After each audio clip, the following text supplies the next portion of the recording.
A controvérsia do Natal. Que coisa! Nós estamos nessa época quando a maior parte do mundo está envolvida nas comemorações do final do ano e principalmente na data de Natal. 24 de dezembro, prioridade para alguns, 25 para outros. Em outros lugares a coisa é diferente, há certas tradições cristãs que fazem isso no dia 6 ou 7 de janeiro, mas o que é interessante, nem todo mundo sabe, é que em 1621 nós temos um registro histórico que chama a atenção. Eu vou ler para você aqui. William Bradford, em 1621, como governador da colônia de Plymouth, nos Estados Unidos, proibiu a celebração do Natal. E não foi somente na ocasião dele, mais tarde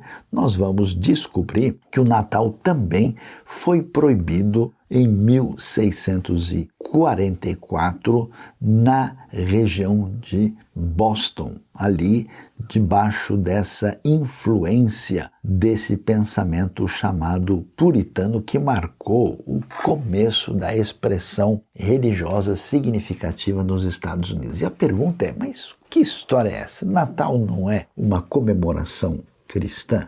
Não tem a ver com o nascimento de Jesus? Por que um grupo de cristãos, vamos dizer assim, tão preocupados com a fé, tomou uma atitude que seria vista como muito radical de proibir, não é só de não comemorar ou de não gostar, mas de proibir o Natal. Então, para entender o que aconteceu ali, a gente vai caminhar um pouco pela história aqui no canal do Saião, onde você tem conhecimento de montão.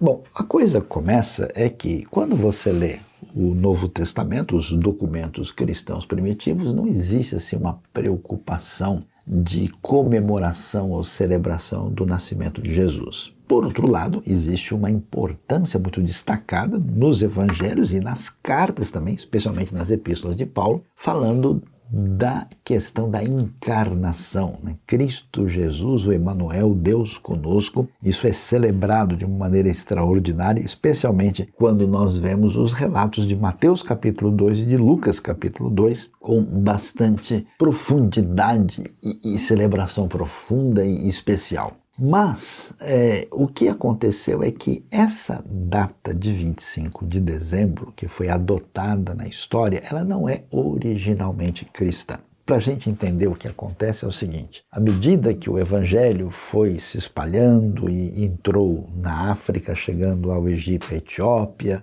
entrou ali na região do Oriente Próximo, especialmente no meio de povos que falavam o dialeto do aramaico, à medida em que ele entrou no mundo grego e depois chegou no mundo latino, por fim, essa realidade desses povos originalmente pagãos, né? Inclusive, a gente vai ver o povo, por exemplo, como os armênios, né? Primeiro o povo como um povo inteiro a se tornar cristão no começo do século IV, esse povo já tinha sua cultura, sua tradição, seu jeito de pensar e de viver. E como o evangelho original vem de uma raiz hebraica ligada ao mundo do antigo Israel e da cultura judaica, vários elementos que estavam nesse contexto judaico passaram a não fazer sentido para essas comunidades e, portanto, eles se comportaram de maneira diferente. E, ao mesmo tempo, eles tinham suas próprias posturas, sua cultura e sua tradição.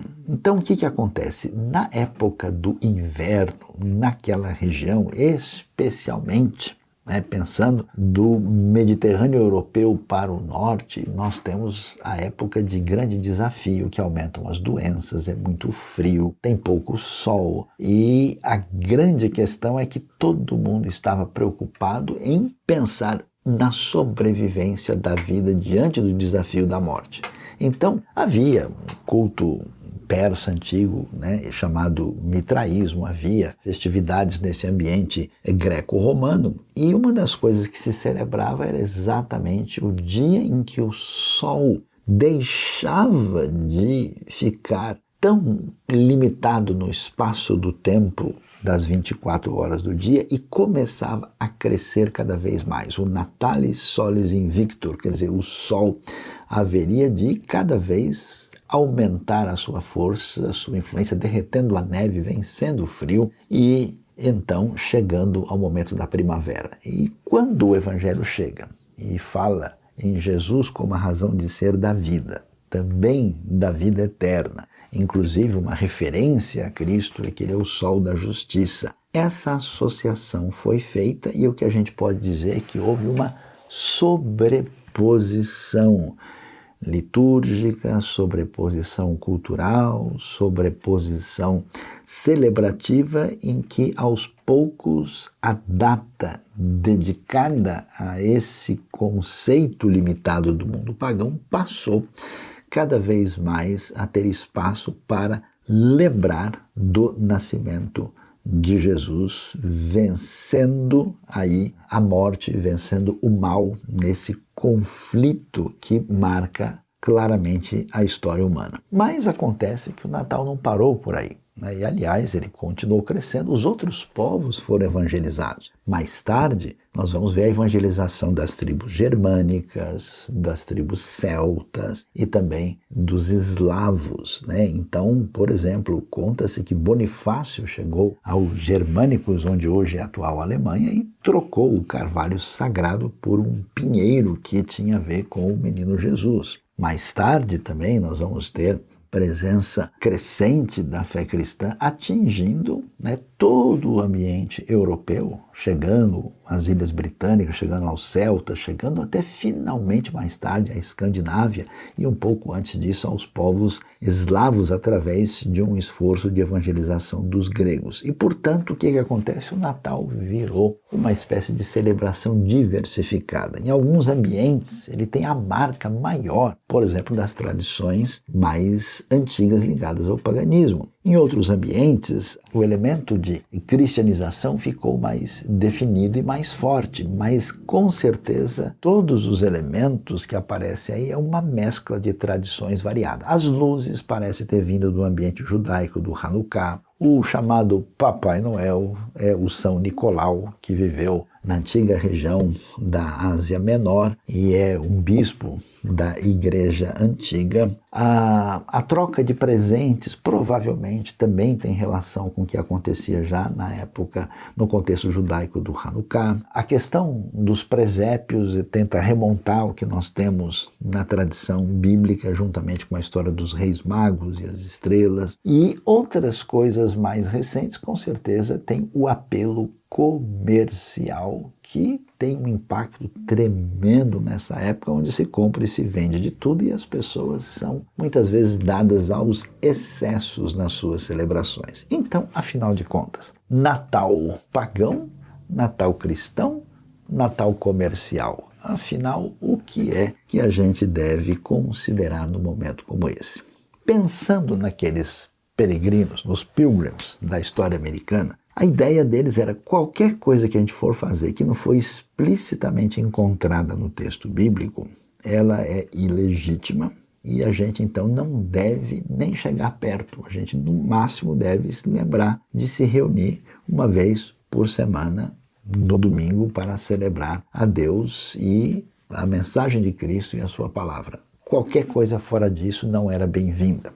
Então, claro, o Natal, com todas essas tradições variadas e diversificadas, foi rejeitado pelaquela comunidade, assim como tem sido rejeitado por muitas também. Aliás, em muitos lugares do mundo, como grande parte das tradições natalinas são tão marcadas pela cultura e elementos do ambiente europeu, elas realmente não ganham muita força, né? Até mesmo na realidade brasileira, por exemplo, nós temos toda uma mesa, uma influência de comidas e elementos que não são pertinentes muito ao nosso mundo, nem ao calor dessa época, mas fazem parte de um contexto de inverno europeu. Mas, por outro lado, é interessante ver que, quando a gente olha o Novo Testamento, o comportamento aconselhado nunca foi esse: olha, se você vê qualquer coisa que tenha qualquer possibilidade de contaminação, você deve se afastar. Veja o exemplo do que Paulo nos apresenta quando ele ensina a igreja de Corinto, em 1 Coríntios 10, 25, ele vai dizer para aqueles primeiros seguidores de Jesus na cidade, que, olha, comam de tudo que se vende no mercado, né, aí na praça de comércio, porque vocês não têm como evitar isso. Se fosse assim, vocês teriam que sair do mundo, né? E isso não vai contaminar vocês, né? Vocês devem tomar cuidado com a consciência de alguém que for prejudicado pelo testemunho de vocês. Então, com esse princípio, você vê que Paulo não tem receio de entrar num templo pagão, como é o templo ali que nós vemos quando ele está no Areópago, em Atos 17. Você vê que ele não tem receio dessas coisas como se elas contaminassem a pessoa.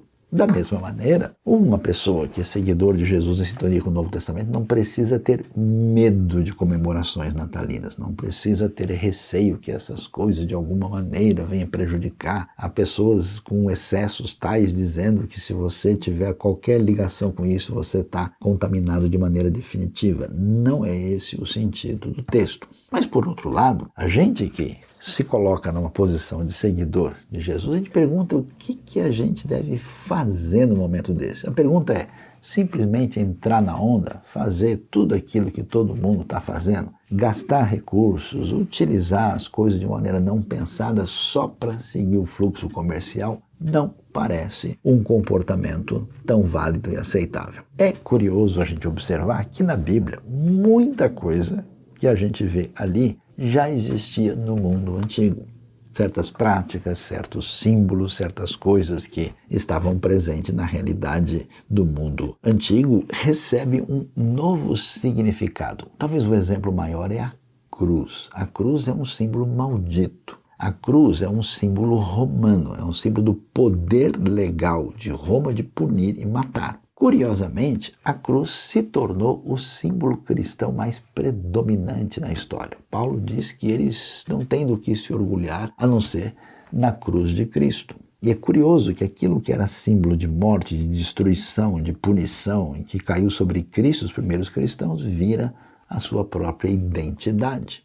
Isso é semelhante ao que aconteceu na história judaica, por exemplo, com a estrela de Davi. Então, o que a gente percebe é que, na verdade, nós estamos diante de um desafio. Desafio que envolve a nossa intenção, a nossa sinceridade, o nosso objetivo, a nossa relação com Deus. Se diante de todos esses elementos diversificados, a gente pode fazer opções melhores, utilizar o momento não só para o nosso benefício, mas para de fato ter oportunidade, de alguma maneira, de amar o próximo e de glorificar a Deus. O que é interessante, parece valioso olhar, é que quando você vê as narrativas, digamos assim, do Natal original de Cristo Jesus, você vê um grande momento de conflito seríssimo entre o bem e o mal. Narrativa de Mateus, complementar com o texto de Lucas, você vê ali as referências a César Augusto, vê referência a Herodes, vê que Jesus está em perigo